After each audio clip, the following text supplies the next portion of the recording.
They were so lucky, Craig. Well, that guy, Bellingham, saved Southgate's bacon. There's no doubt about it. The knives are probably still out, but they were sharpened somewhat, as every journalist had to rewrite their piece because it was they were going to get slammed. You don't say this very often about a team in a quarter-final. This was a magnificent piece of skill. And we covering La Liga every week, have seen this from Jude Bellingham. Even in games like this Euros where he's been quiet and England have been poor, and even at times when Real Madrid have been poor, he has done the most amazing things and it's why he's one of the stars, the young stars of the modern game. But England, although they're in the quarter-final, have been embarrassingly poor performances in every game. Poor tactics, poor team selection, poor substitutions, and I include the ones that he got away with today. I mean, no changes at half-time. What? Really? Cole Palmer comes on, I get that, 66 minutes. Eze, 84. Ivan Toney, 93 and a half. Yep. And by the way, he'll say, well, that was okay, it worked for me, but come on. So, England, again, this is not a Scottish angle, this is an honest angle. I repeat myself, if it wasn't for this easy pathway thus far, and I give Slovakia a lot of credit, but they're 40-odd places behind in the FIFA rankings, they're very limited, I give them so much credit. But if it wasn't for this pathway, England would be out, because thus far in this competition, they have been garbage. Well, they haven't been garbage at making other teams look much better than them. We saw it again with Slovenia, Slovakia, Denmark, second half Serbia. Yeah. It's again and again. It's the same slow, lethargic play. No connection in the final third. That Bellingham shot was their first on target. That sums it all up. It's kind of hard to figure out where to start. And I guess you've got to start with the manager. The fact that he went with his tried and trusted at the start of the game was OK, I get it, I understand it. The group stages were horrible, but it's a different ball game, different animal. As Craig said, to be that bad in the first half and to come back out in the start of the second with no changes is absolutely scary. I'm sorry. That is not acceptable. You've had 3.5 games to get some rhythm, to get some form, to get some chances, to get some goals, and you've come up blank again, but you keep it the way it is. I mean, Southgate, really. And if I can fast forward to extra time, when they go ahead at extra time, the one thing that they've been guilty of, England, when they've gone ahead, since Southgate was there, is drop in way too deep. Now, that's when the manager has to be on the sideline screaming at them to get up. Right. You don't need to have done all your coaching badges to figure that one out. But where was he? He sat in his chair, just letting it all happen. And they're all sat on the edge of the box. And there was a couple of close calls just because they're sitting in their own box. I mean, listen, they're through. It's to do with Jude Bellingham. For me, I guess it's 50-50. Southgate's been terrible. His players have been terrible. As bad as the decision Southgate's made, the players have been as bad, except Bellingham. Just quickly before the boys react, I sort of skipped that interview that we ran at the top. Bellingham, what game is he talking about? Frankie? You didn't see the same game. I mean, I'll give them their due. England, they've got the siege mentality, moaning about everybody and seeing this was a great. They've got this they've fixed the bayonet and going, you're saying we're playing badly? We're playing really well. That was incredible. Now, as you said, it's coming from a French guy, but it's an honest answer about what I saw today. I was so surprised by the poverty of their football. And Jude Bellingham was another level that we used to see him. So everybody's going to forget, because the bicycle goal and the fact that he saved a nation with that goal is going to erase everything. And everybody for a decade is going to see that goal, this beautiful goal. But otherwise, I didn't see anything that I wanted to see. I wanted to see a reaction from that team that you want to go on the knockout stages. And again, it could have been worse. On the goal of Trent, and he scored. Gay makes a foul, and if he falls, it's a penalty and a second yellow card. Therefore, a red card for Gay, and it's a total different game and different ball game. And everything I saw, every time I saw passing the minutes of the game, that England couldn't go there. No.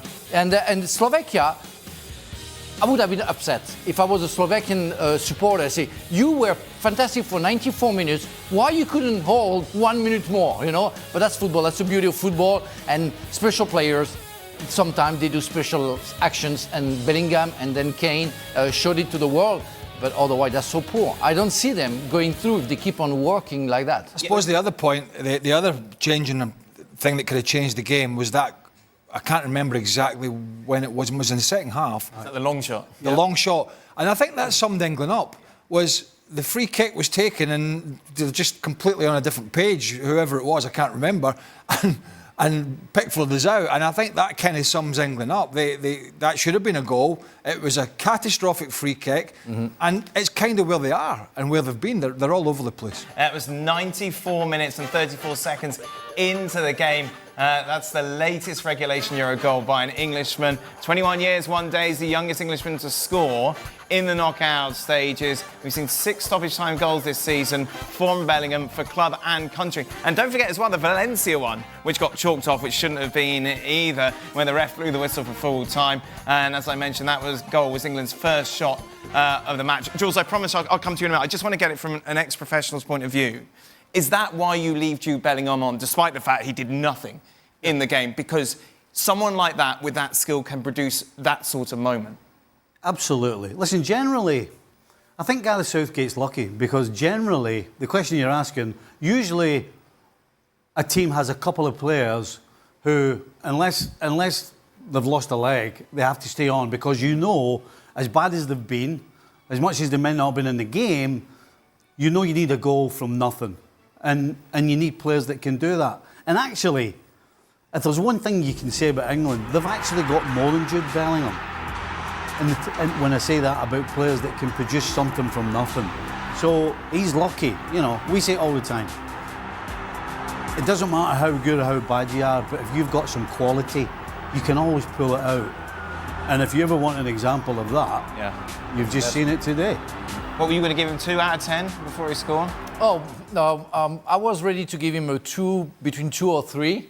And I was talking with Louise, the producer of today's show, and she texted me, said, what do you want to give him, 2? I said, well, not anymore, because he scored at that time. Yes, yeah. I say, nobody's going to care about my mark right now. It's going to be a 10 out of 10. Because he saved a nation, and everything is going to be, as I said, erased by his magnificent bicycle kick. And that's crazy. That's football. That's the beauty of football. It's what I like about it. The surprise is, even if you are bad, at some point you can be the hero. So from 0, let's say, or 2 or 3 to hero. But that's Jude Bellingham. I mean, throughout the season, we saw many times where he disappeared. Yes. And he wasn't the Bellingham of the beginning of the season. But by some special thing, because he's a special player, he comes back to the front page. We watched the Clásicos together, Craig. We were laughing, weren't we, when we saw him score those goals, obviously, at Montjuic against Barcelona, because he's kind of writing his own fairy tale here. Yeah, particularly in the first 6 months of the season or so, and then he obviously, you know, had a little period where he went a little bit flat for him, which was to be expected. But England haven't found a way to get him influencing the game, or Foden, or Saka, or Harry Kane. Any of them, they haven't found a balance that's been able to get them really influencing the game for long periods, for sustained periods where they've got the opposition on the back foot for 10 and 15 minute periods where they can't get out. Like we see Man City doing, Real Madrid, Arsenal this season, where we've seen them play at home against, you know, mid-table, mediocre Premier League teams, and they can't get a touch. Well, England have played mediocre countries, and yet we're in a scenario where they're allowing these teams to look good.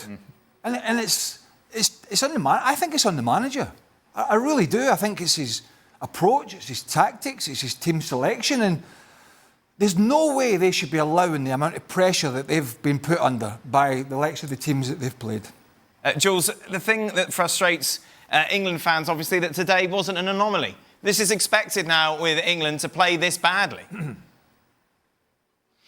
Yeah, and we didn't have to wait for today to know that Southgate is useless. You know, as a head coach, that those players don't know how to play, don't know how to build up their faces, don't know how to press, they don't know any of that. But this is not new, like you said. We've seen that through this whole tournament.